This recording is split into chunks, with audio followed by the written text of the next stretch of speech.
عبید اللہ ابن زیاد نے مزید یہ کہا کہ میں نے اپنی عدم موجودگی میں بصرہ کا حاکم اپنے بھائی عثمان بن زیاد کو مقرر کیا ہے، اس کی مخالفت نہ کرنا۔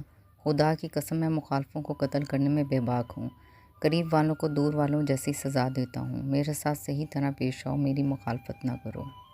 کوفہ کی سمت عبید اللہ ابن زیاد کی روانگی۔ عبید اللہ ابن زیاد مسلم بن عمرو بحالی، منظر بن جارود، شریک بن بعور حارثی، عبداللہ بن حارث بن نوفل اور اہل بصرہ میں سے 500 افراد کے ساتھ تیزی کے ساتھ کوفہ کا راستہ طے کرنے لگا۔ جب اس نے یہ دیکھا کہ شریک بن عور اور عبداللہ بن حارث اس کے ساتھ نہیں چل پا رہے ہیں تو وہ انہیں اثناء راہ میں تنہا چھوڑ کر دوسرے ساتھیوں کے ساتھ کوفہ کی سمت چلا گیا۔ شریک بن عور امیر المومنین حضرت علی ابن ابی طالب علیہ السلام کے خاص اصحاب میں سے تھے، جنگ جمل و صفین میں آپ علیہ السلام کے ساتھ تھے۔ ابو الفرج اصفہانی کہتے ہیں کہ ابن زیاد ان کی عزت و تعظیم کرتا تھا، شیعت میں بڑے سخت تھے۔ صاحب مناقب نے انہیں ہمدانی لکھا ہے جبکہ دیگر مورخین نے حارثی تحریر کیا ہے۔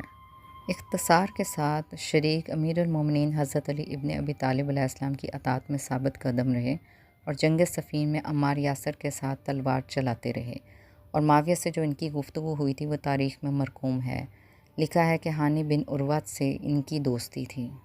شریک بن عور اور عبداللہ بن حارث ان کی دلی خواہش یہ تھی کہ ابن زیاد دیر سے کوفہ جائے، ہو سکتا ہے کہ حالات بدل جائیں، لیکن ابن زیاد کو یہ خوف تھا کہ حضرت امام حسین علیہ السلام اس سے پہلے کوفہ نہ پہنچ جائیں، اس لیے وہ جلد از جلد کوفہ میں داخل ہونا چاہتا تھا۔ چنانچہ وہ نہایت سرعت کے ساتھ بصرہ سے کوفہ تک کا فاصلہ طے کر رہا تھا، یہاں تک کہ قادسیہ میں اس کا غلام مہران بھی اس سے بچھڑ گیا، اور درہم و دینار کے لالچ دینے کے باوجود ابن زیاد اسے اپنے ساتھ نہ لے جا سکا۔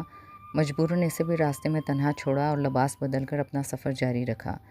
لکھا ہے کہ ابن زیاد نے یمانی لباس پہنا، سر پر کالا مامہ رکھا تاکہ کوئی پہچان نہ سکے، اور حضرت امام حسین علیہ السلام کے چاہنے والے اسے امام سمجھیں۔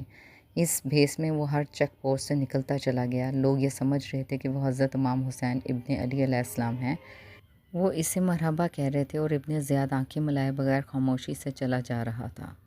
کوفہ میں عبید اللہ ابن زیاد کا داخلہ۔ ابن زیاد کوفہ کے نزدیک پہنچ کر رات ہونے کے انتظار میں ٹھہر گیا اور پھر نجف سے قریب والے علاقے سے کوفہ میں داخل ہوا۔ اسی انصا میں ایک عورت چلائی، خدا کی قسم یہ فرزند رسول صلی اللہ علیہ وآلہ وسلم ہے۔ قریب کے افراد بھی چلانے لگے اور اس کے چاروں طرف جمع ہو کر کہنے لگے، ہم 40,000 سے زیادہ افراد آپ کے ساتھ ہیں۔ لیکن جب یہ سادہ لو لوگ ہوش میں آئے، ابن زیاد نے اپنے چہرے سے پردہ اٹھایا اور انہیں مخاطب کر کے کہا، میں عبید اللہ ابن زیاد ہوں۔ اہل کوفہ کے جن پر غفلت طاری ہو گئی تھی ایک دوسرے پر گرنے لگے، بہت سے کچھ